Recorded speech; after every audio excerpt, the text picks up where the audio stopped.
Pupus sudah impian, harapan, mimpi dari timnas kesayangan kita untuk menapak kaki atau menuju ke Piala Dunia 2026 di Amerika Serikat, Kanada, dan Meksiko. Atau paling tidak kita masih bisa meneruskan langkah ke putaran kelima. Kita gagal, itu dipastikan setelah pada dini hari tadi, ya, Sabtu malam waktu setempat, tapi kita sudah masuk di hari Minggu, hari ini. Tim asuhan Patrick Kluivert harus mengakui keunggulan Irak. Kita memang kalah tipis 1-0. Tetapi memang judulnya adalah kalah. Bukan soal tipisnya. Kekalahan itu yang memupuskan kita setelah sebelumnya kita dikalahkan oleh Arab Saudi dengan 3-2 di tempat yang sama. Dan ini memang menyedihkan karena kita dalam pertandingan melawan Irak dituntut harus menang. Ya. Karena hanya dengan kemenangan untuk membuka asa kita untuk melihat ya harapan menuju Piala Dunia.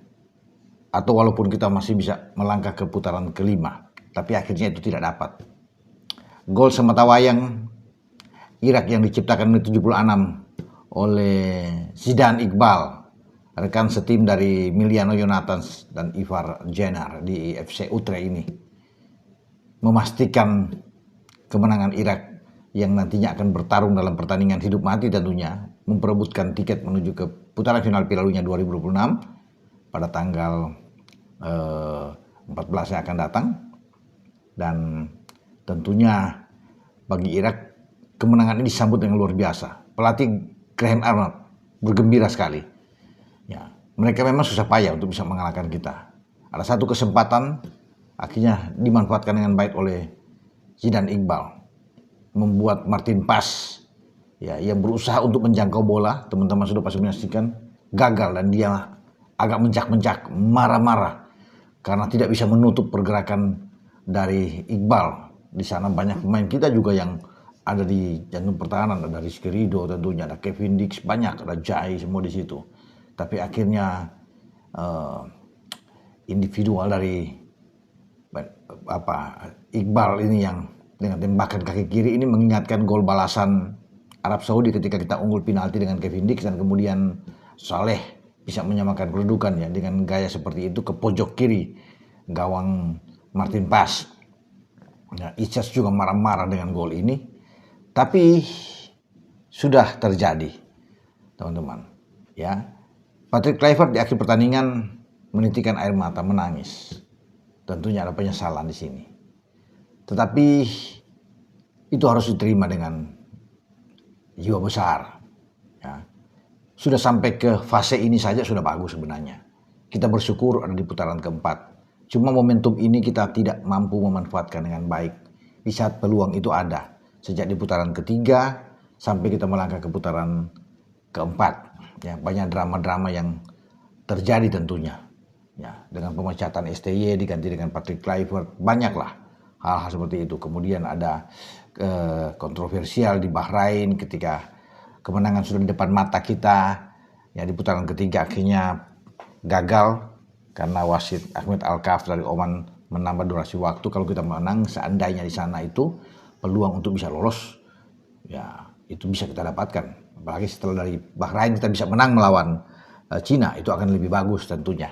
Tapi itu hanya flashback aja ya, sudah terjadi, sudah ke belakang. Sekarang kita harus menatap ke depan ya, tentang bagaimana nasib dari pelatih Patrick Kluivert. Apakah PSSI akan tetap meneruskan ya, karena dia akan sampai pada 2027, atau ya mengevaluasi dan puncaknya memberhentikan. Ya, semua tergantung dari PSSI. Ya, semua di sana akan tentunya dibahas bersama di rapat Exco, dan ada keputusan ya bersama dengan Ketua Umum PSSI. 2 pertandingan dilalui dengan starting 11 yang saya pikir tidak begitu menyejukkan hati kita, terutama melawan Arab Saudi. Kita sudah tahu bersama lah teman-teman, sudah banyak diperbincangkan, banyak dibahas dengan keganjalan-keganjalan yang ada di starting 11 yang akhirnya membuat kita kalah ya lawan Arab. Ya. Padahal peluang menang ada di situ sebenarnya terbuka sekali. seandainya Kluivert itu bisa memilih menaruh orang-orang yang tepat paling tidak di starting 11 ya untuk babak pertama. Itu yang paling penting. Tapi ya sudah terjadi. Kesalahan dari Yaakob Seyuri sudah menahan pergerakan dari Firas Alburaikan menghasilkan penalti, juga dari sisi sebelah kanan Yaakob juga yang gagal menahan pergerakan dari Firas yang terjadi gol ketiga. Ya itu menjadi adegan-adegan yang kita lihat sepanjang laga melawan Arab. Ya.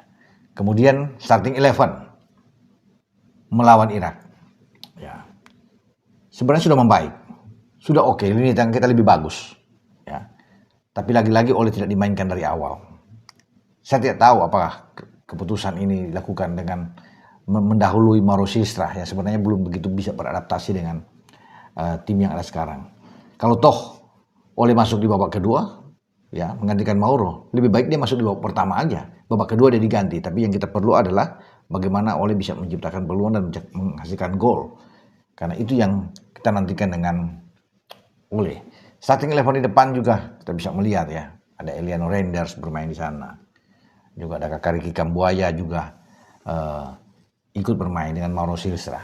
Jadi bukan pemain-pemain utama. Ragnar oke, tapi masuk di babak kedua. Demikian juga dengan Ole Romane yang masuk di babak kedua. Di gelandang saja yang saya pikir ini agak oke. Kembalinya Tom Hai untuk bermain dengan Joe Pelupessy, chemistry-nya dapat. Di babak pertama kita lebih enak bermain.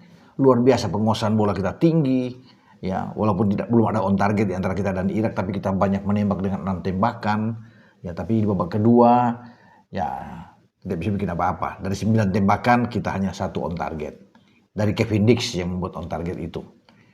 Ya, Irak sendiri dengan 7 tembakan, percobaan tembakan mereka 2 on target. Ya, 1 menghasilkan gol. Penguasaan bola kita sebenarnya bagus, ya 56%, sementara Irak dengan 44%, tapi itu percuma. Ya, itu hanya angka-angka saja, walaupun kita unggul, tapi hasilnya adalah kita tersisi. Irak yang menang. Ya, dan sekarang ya PSSI harus bisa melihat ya untuk bagaimana berproses ke depan. Karena kita masih akan menyambut ya pasti di Piala Dunia untuk ke 2030. Ya, itu yang paling penting dan ditargetkan oleh PSSI untuk bisa lolos. Karena untuk sekarang ini adalah memanfaatkan momentum setelah putaran keempat, tapi akhirnya kita gagal juga, teman-teman ya. Dan apa yang dilakukan oleh Patrick Kluivert tentunya banyak dipertanyakan dalam penurunan starting 11, nama-nama pemain yang dia masukkan di dalam starting 11 itu, kemudian siapa pemain yang dicoret untuk 6 pemain yang harus duduk di tribun, ya itu yang kita lihat. Justin Hubner misalnya tidak ada sama sekali. Mungkin apakah ketika unggahan dia yang mengkritik Kluivert ketika dia tidak dimainkan sama sekali di pertandingan awal melawan Arab Saudi, itu yang menjadi pemicu sehingga Justin Hubner dicoret tidak ada dalam bench. Ini kan yang mengagetkan juga buat saya. Kalau sebelumnya Nathan Joy yang mengagetkan, tidak ada di bench. Padahal kita perlu gelandang yang bagus. Itu yang membuat kita kalah dengan Arab Saudi di posisi tengah. Tapi dengan Irak kita bagus sebenarnya. Terutama di babak pertama kita lebih menguasai dengan mereka. Gelandang-gelandang kita begitu hidup. Tom Hai, Verdong yang didorong ke tengah, ini top.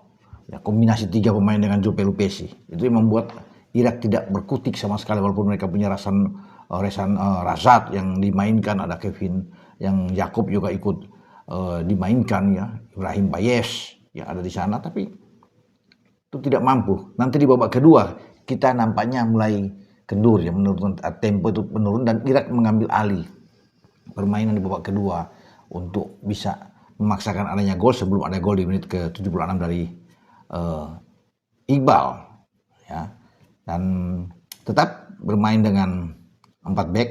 Kali ini Kevin Dix bergerak ke kanan dan Rizky Ridho tampil bagus sebenarnya bersama dengan Jai Itzes. Ya, Ridho mengemban tugas dengan sangat baik. Ya, walaupun tidak dimainkan di pertandingan pertama lawan Arab, tapi dia oke lah kalau bisa saya katakan dengan Itzes. Dean James ada di kiri. Verdong bermain oke, luar biasa memang anak Aceh ini bermain di tengah. Cuma saya kombinasi di depan itu yang saya rasa Miliano tidak dimainkan dari awal, nanti masuk di babak kedua. Itu juga perlu dipertanyakan, padahal kita perlu kecepatan di sisi ini di flank.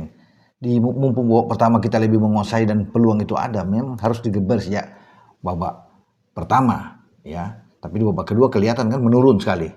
permainan kita. Tapi apapun itu kita tetap menghargai perjuangan yang sudah dilakukan oleh Jaisyah dan kawan-kawan. Itu top, sudah berjuang ya, apapun hasilnya ya kita kalah, kita tersisih, tapi kita harus apresiasi. Oke, sampai di sini dengan saya Bung Ropan untuk mereview hasil pertandingan